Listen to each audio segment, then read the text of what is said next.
প্রিয় দর্শক, আপনাদের যুক্ত করছি নাজিরহাট জঙ্কার মোড় থেকে। দীর্ঘ সময় এখানে নাজিরহাট জঙ্কার মোড়ে যানজট সৃষ্টি করে বিক্ষোভকারীদের ছত্রভঙ্গ করে দিয়েছে বিএনপি, যুবদল, ছাত্রদলের নেতৃবৃন্দরা। আমরা এখানে অবস্থান করছি। এখানে যেই রাস্তা অবস্থান নিয়েছে যারা, তাদের বিরুদ্ধে এখানে প্রশাসন সহ স্থানীয় বিএনপি, যুবদল, ছাত্রদলের নেতৃবৃন্দরা এখানে তাদেরকে ধাওয়া দিয়ে ছত্রভঙ্গ করে দেয় এবং যারা বিক্ষোভকারী আছে তারা লাঠিসোঁটা, পুলিশের সহযোগিতায় এবং ছাত্রদল, যুবদল এবং অঙ্গ সংগঠনের নেতৃবৃন্দদের সহযোগিতায় তারা ছত্রভঙ্গ করে দেয়। ছত্রভঙ্গ করে দেওয়ার এক পর্যায়ে তারা দাওয়া খেয়ে তারা পালিয়ে যায় এবং যুবদল, ছাত্রদলের নেতৃবৃন্দরা এখানে তারা সড়কে অবস্থান নিয়েছেন এবং যান চলাচল স্বাভাবিক করেছেন। এই রাস্তায় যারা অবস্থান নিয়েছেন তাদের কারণে চট্টগ্রাম খাগড়াছড়ি সড়কে প্রায় দীর্ঘ যানজট সৃষ্টি হয়। প্রায় 2 কিলোমিটার যানজট সৃষ্টি হওয়ার পরে এখানে যুবদল, ছাত্রদল, বিএনপির অঙ্গ সংগঠনের নেতৃবৃন্দরা এসে এখানে তাদেরকে দাওয়া দিয়ে এই রাস্তা অবরোধ তুলে নেয় এবং তারা যান চলাচল স্বাভাবিক হয়। এখানে যান চলাচল স্বাভাবিকভাবে চলে যাচ্ছে গাড়ি, এখানে আর কোনো যানজট নেই। চট্টগ্রাম খাগড়াছড়ি সড়কের যেই জঙ্কার মোড় আছে প্রায় 2 পাশে 2 কিলোমিটার যানজট সৃষ্টি হয়। যানজট সৃষ্টি হওয়ার কারণে এখানে উপজেলা প্রশাসন, পুলিশ প্রশাসন এবং বিএনপি, যুবদল, ছাত্রদলের নেতৃবৃন্দরা এখানে তাদেরকে দাওয়া দিয়ে এই ছত্রভঙ্গ করে দিলে এখানে যানজট অনেকটা কমে আসে। আমি এখন যুক্ত করছি সাইফুল ইসলামকে। সাইফুল ভাই, বলেন। ধন্যবাদ সাংবাদিক। একটু বলেন, যানজট এখন তো নাই। আসলে আমরা 1 ঘন্টা 2 ঘন্টা যাবৎ অপেক্ষা করছি। আমরা জঙ্কার মোড়ে আসছি, আমরা দেখতেছি কিছু লোক সড়ক অবরোধ করে 2 ঘন্টা যাবৎ এখানে গাড়ি ঘোড়া চলতে দিচ্ছে না, লোকজন হয়রানির শিকার হচ্ছে। তাই আমরা আমাদের এই নাজিরহাট এলাকা বিবিরহাট থেকে যারা আমাদের বিএনপি, যুবদল, ছাত্রদল নেতৃবৃন্দরা এসেছেন, আমরা সবাই মিলে আমরা এখানে যানজট যেভাবে সৃষ্টি হয়েছিল 2 ঘন্টা ধরে প্রায় 2 কিলোমিটার পর্যন্ত যানজট, এটা আমরা নিরসন করেছি এবং যারা দুষ্কৃতিকারী তারা পালিয়ে গিয়েছে। আসলে আমরা খবর নিয়েছি এখানে সবাই ছাত্রলীগ, যুবলীগ, এরা ছদ্মবেশে একটা সংগঠনের নাম করে এখানে জনগণকে হয়রানি করতেছে, সড়ক অবরোধ করে জনগণকে এই গাড়ি অবরোধ করে 2 ঘন্টা যাবৎ ডিস্টার্ব করতেছে। এখন ইনশাআল্লাহ সবগুলো পরিষ্কার সুন্দরভাবে যান চলাচল করতেছে। একটু দেখার চেষ্টা করতেছি এখানে যে একটা গাড়ি ভাঙচুর হয়েছে, আসলে একটু দেখার চেষ্টা করতেছি এই মহিলাটা কি দেখি একটু গাড়ি, এই যে গাড়ি একটা এখানে ভাঙচুর হয়েছে। কারা আন্দোলন করতেছে, যারা এখানে ভিড় করতেছে তারা আন্দোলনকারীরাই ভাঙছে। এটা দুজন না একজন, আমরা জানি না, ঠিক আছে? কে মরলো, কে অ্যাক্সিডেন্ট করছে এও জানে না, আমরাও জানি না। কয় ঘন্টা যাবত আপনারা জামে আটকে আছেন? 3 ঘন্টা যাবত। তাইলে 3 ঘন্টা জ্যামে তাকে ওনাদেরকে রিকোয়েস্ট করছি, এই গাড়িটা একটা জরুরি রুগী আছে, আমাদেরকে এক সাইডে যেতে দেন, আর বাকিরা আপনারা মিছিল করেন। আপনাদের 2 জনের জন্য 20,000 গাড়ি, 20,000 প্যাসেঞ্জার আটকে যাচ্ছে, আর আমরা মহিলা মানুষ, আমাদের নিরাপত্তা দিবে কে? এত রাইতে 9টা বেজে গেছে, 9:29 হয়ে গেছে। তাহলে আমরা ওরা ইচ্ছে করে গাড়িটা ভাঙছে। উনি অনেকবার অনুরোধ করছে, অনেকবার অনুরোধ করার পরও আমি বারবার অনুরোধ করছি। আপনারা কোথায় থেকে কোথায় যাচ্ছিলেন?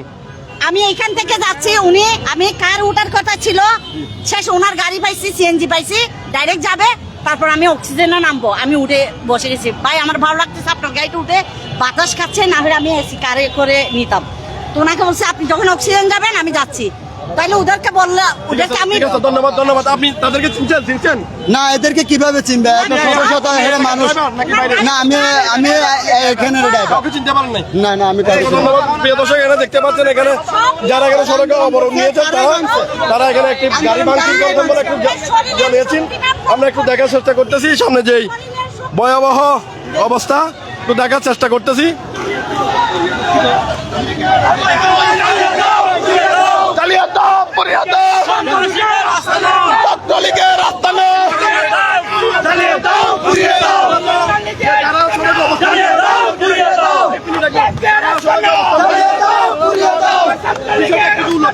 আসলে গণতান্ত্রিক দেশে সবারই আন্দোলন করার অধিকার আছে। এটা আমরা আমাদের দল আমাদের আমাদের সরকার সবসময় এই অধিকার দিয়ে থাকেন।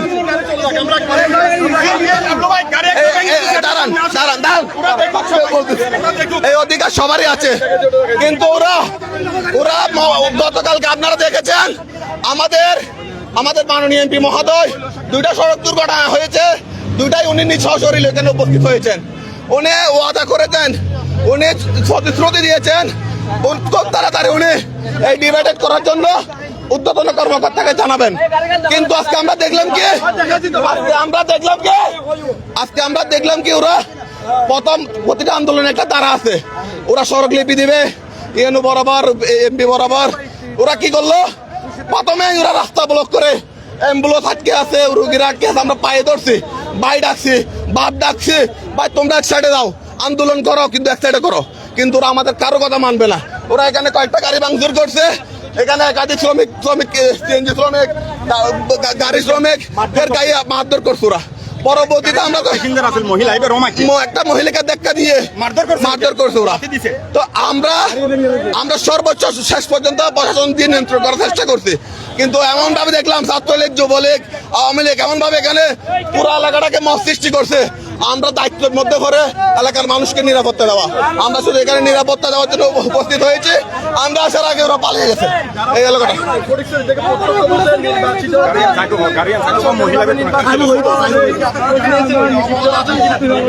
আমরা দেখতেন পরিচয় বিগত দিনে কোন ঘটনা ঘটার সাথে সাথে কোন জনপ্রতিনিধিকে স্ফুটে দেখেন নাই।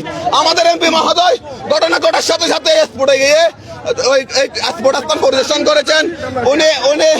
উনি ওয়াদা করেছেন এই ডিভাইড করার জন্য অনেক সর্বোচ্চ ব্যবস্থা থাকবে।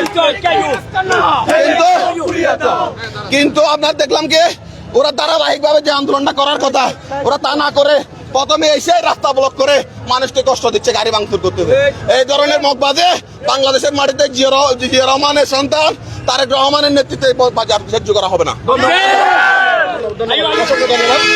আমরা প্রিয় দর্শক, উপজেলা যুবদলের সাধারণ সম্পাদক লাবলু যেটা বলেছেন, আপনাদের এখানে যারা সড়কে অবরোধ করেছেন তাদেরকে নিয়েছি তো ভাই।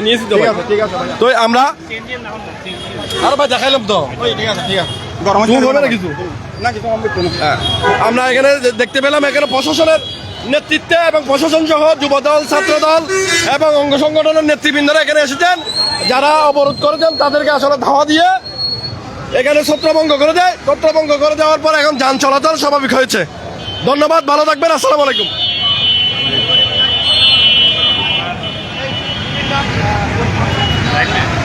হ্যাঁ, হবে না।